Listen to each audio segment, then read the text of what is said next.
Let's start with today's themes analysis. आज का सबसे पहला टॉपिक है Modi and Putin discuss Ukraine amid tariff row. अब ये जो डिस्कशन होने वाली है ना, ये दो लीडर्स के बीच में एक बहुत ही डिटेल्ड कन्वर्सेशन होने वाली है to review the bilateral agenda and Ukrainian developments. So this is going to be the very important meeting with respect to Russia Ukraine conditions. So, the exchange came amid Trump exerting pressure on India over purchase of oil from Russia. आइए जानते हैं इसका basic context क्या। तो सबसे पहले मैं आपको बता दूं कि यहाँ पर पीएम नरेंद्र मोदी ने स्पोक किया है to Russian president Vladimir Putin amid worsening India-US ties over oil imports from Russia.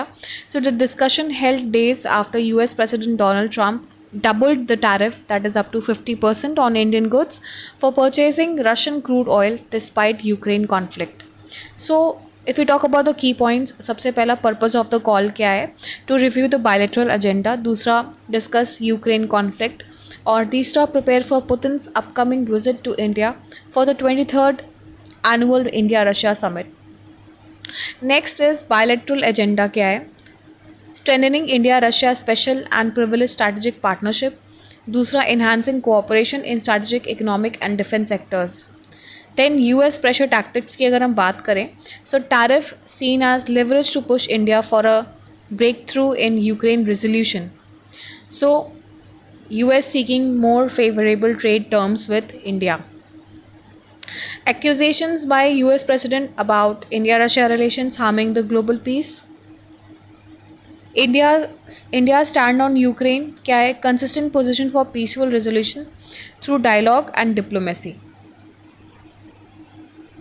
So what is the significance for India of this meeting? सबसे पहला कि balancing relations with Russia and US amid the geopolitical tensions, maintaining strategic autonomy in foreign policy, energy security through continued oil imports from Russia.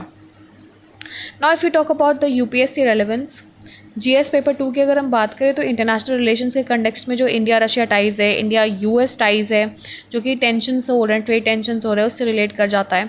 Then diplomacy in Ukrainian conflict. आप इन सब पे please notes बना लीजिएगा।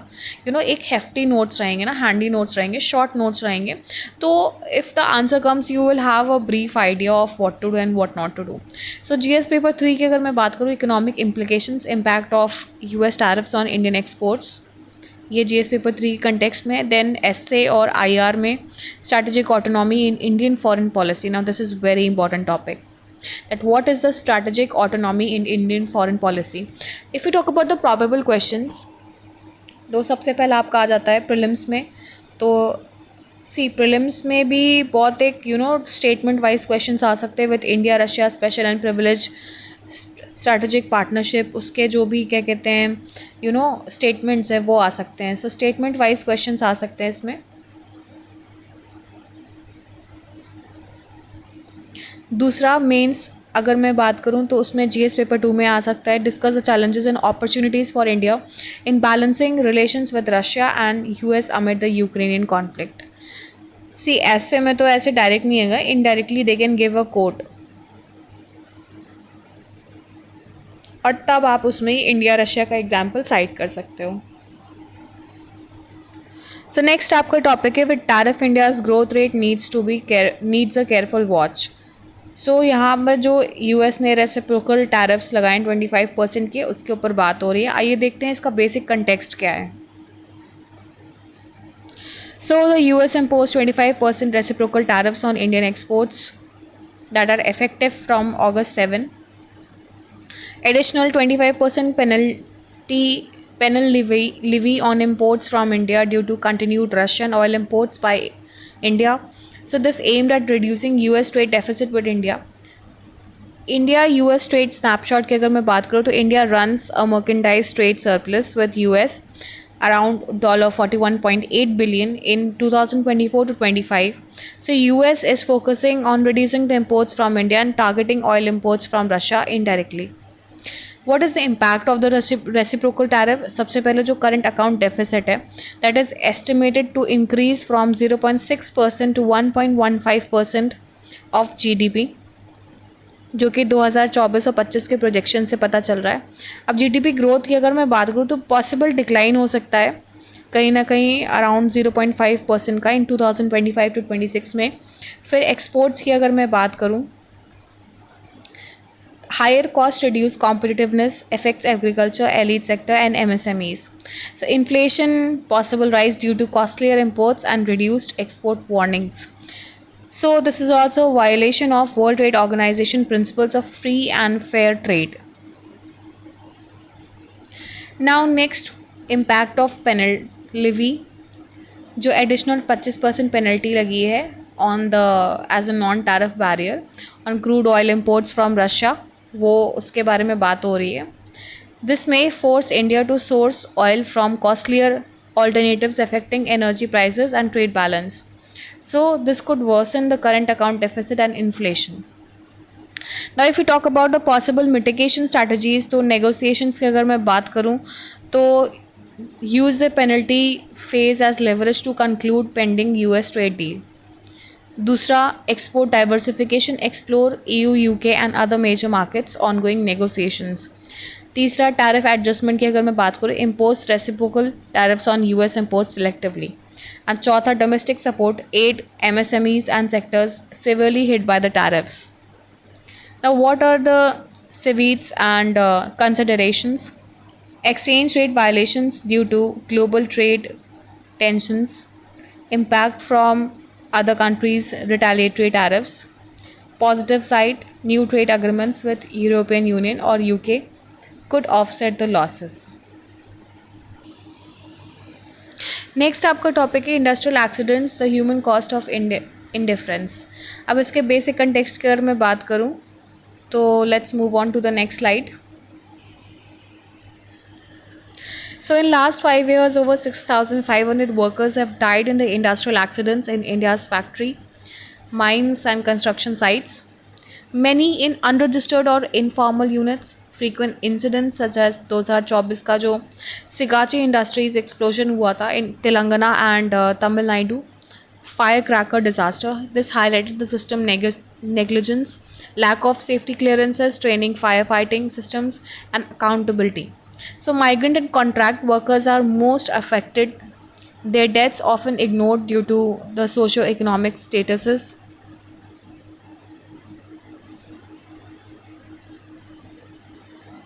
Studies ने क्या reveal किया है that India has one of the highest rates of chemical accidents globally, over 130 major accidents in 2022, and the causes include weak regulation, cost cutting by companies, poor enforcement and public apathy. Countries like South Korea and Singapore criminally prosecute safety lapses, but India rarely does so. So the article urges stronger laws, digital safety audits, whistleblowers protection and cultural change to value industrial safety as a right, not a privilege.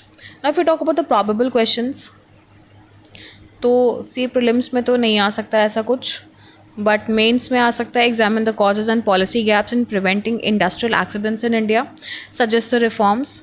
Then आपका ऐसे में भी आ सकता है with respect to the industrial safety.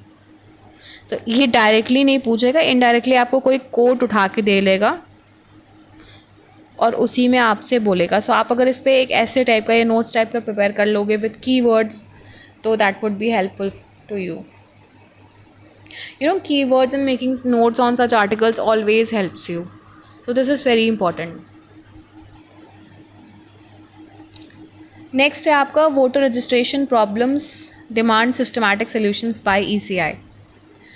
सो यहाँ पर leader of opposition Lok Sabha के जो राहुल गांधी हैं, उन्होंने कुछ सीरियस एलिगेशंस लगाए हैं of criminal fraud against the election commission of India.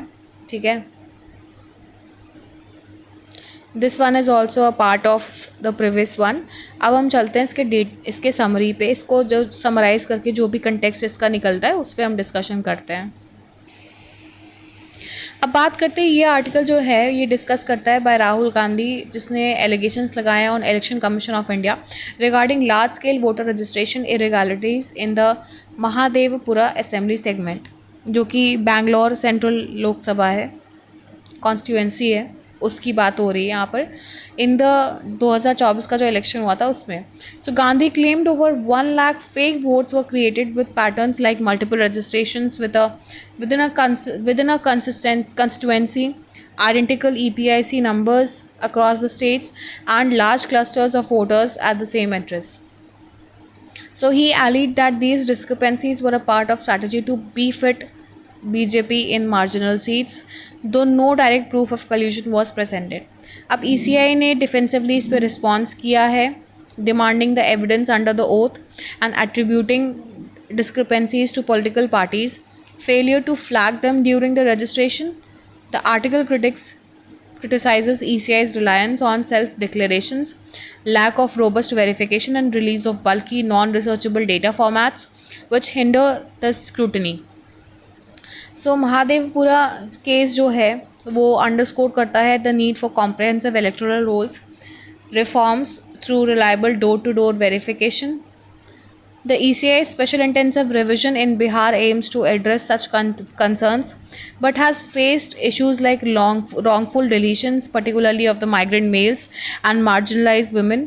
So, due to the rushed implementation, the piece calls for systematic reforms to ensure voter rolls accuracy and protect electoral integrity. से अब अगर मैं questions की बात करूं तो prelims में election commission of India से आ सकता है. EPIC सिस्टम तो उतना नहीं पूछते हैं, but they can ask also, because अब UPSC जो है ना थोड़ा सा कंसेप्चुअल क्लैरिटी पे फोकस कर रहा है. तो आप EPIC पे थोड़ा सा फोकस कर लीजिएगा, क्या है, क्या सिस्टम है, उसका क्या प्रोसेस है, इलेक्टोरल प्रोसेस है, उस पर थोड़ा सा आप रिसर्च कर लीजिएगा. देन मेंस की अगर मैं बात करूँ तो critically examine the challenges in maintaining accurate electoral rolls in India and suggest the reforms. So if you talk about the essay, electoral integrity begins with accurate voter registration. Discuss. अब इस पे ना ये डायरेक्ट वे में इन्होंने ऐसे दिया है. ओके, इनडायरेक्ट वे में आ सकता है कोई कोट देकर साइकोलॉजिकल फॉर्म में. सो इस पे आपको ध्यान देना होगा. नेक्स्ट है आपका Irish foreign minister to meet Indian community members amid the attacks. So if we talk about the basic context of this, तो recent surge हुआ था in the violent incidences that were targeting the members of Indian community in Ireland. So Irish foreign minister ने he has to meet the Indian community representatives for assurance of safety and security. Now if we talk about the key details of the incidents, तो उसमें एक 6 साल का बच्चा था और एक होटल का शेफ़ था जिसके ऊपर अटैक हुआ था. These were the victims and attacks described as indiscriminate and violent. So there is a sharp rise in cases in recent weeks.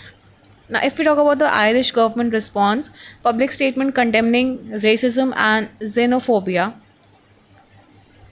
acknowledgement of Indian communities' contribution to society, commitment to never tolerate racism, and meeting planned with Ireland Indian Council. So Indian government response क्या रहा है? Embassy of the India in Dublin engaged in discussions with the Irish officials, condemning the attacks as assaults on equality and human dignity. So advisory to Indian nationals in Ireland to take reasonable precautions.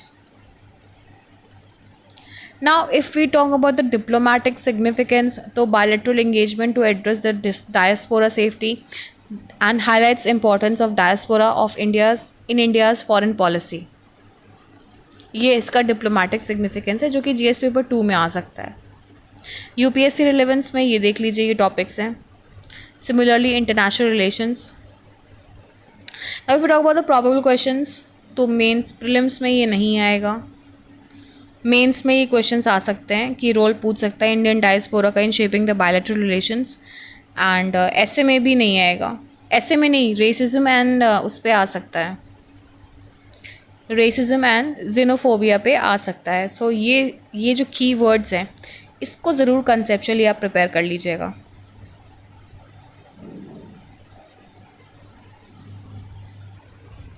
So this is the last topic of the day. Vilifying ethanol blending won't work. अब ये जो है ये कुछ Indian sugar and bio energy manufacturing associations के ऊपर news है। आइए देखते हैं इसका क्या बेसिक कंटेक्स्ट है। So if you talk about the basic context, तो union petroleum minister Hardeep Singh Puri ने रिफ्यूट किया है claims that ethanol blending reduces the vehicular efficiency. So remarks made amid what he termed as vilification campaign driven by vested economic interest. Now government का क्या stand है that criticism of ethanol blending is unfounded and similar to earlier opposition faced by the compressed biogas introduction. दूसरा, confidence in Indian agriculture, biomass production and energy self-reliance. Government को confidence है in Indian agriculture, biomass production and energy self reliance. और तीसरा जो है, government support करती है for farmers as both अन्नदाता एंड ऊर्जादाता, that is energy providers, food providers and energy providers. So industry support की अगर मैं बात करूँ, Indian sugar and bio energy manufacturers association backs the programme. Ethanol blending is scientifically validated and globally proven. Strategic importance for energy independence and farmers' welfare. Policy significance की अगर मैं बात करूँ तो ethanol blending program aims to reduce crude oil imports, low carbon emissions and support rural economy. Aligns with India's climate commitments and Atmanirbhar Bharat goals.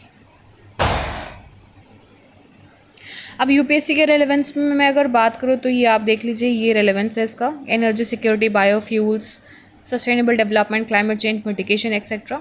Prelims में भी इस तरीके से आ सकता है एंड प्रोबेबल क्वेश्चंस भी ये हैं। आप इथेनॉल को किस तरीके से ब्लेंड किया जाता है, प्रोड्यूस किया जाता है, इस पे आप नोट्स थोड़ा सा कंसेप्चुअल बेसिस पे प्रिपेयर कर लीजिएगा। ये की टर्म्स हैं, आप इन पे ज़रूर ध्यान दीजिएगा बिकॉज इस पर प्रीलिम्स में क्वेश्चन स्टेटमेंट वाइज ज़रूर पूछ सकते हैं और ये आपके मेंस के क्वेश्चंस हैं। So that's all for the day. Here I end my analysis. Thank you and have a nice day. I request you to like, subscribe and share my channel.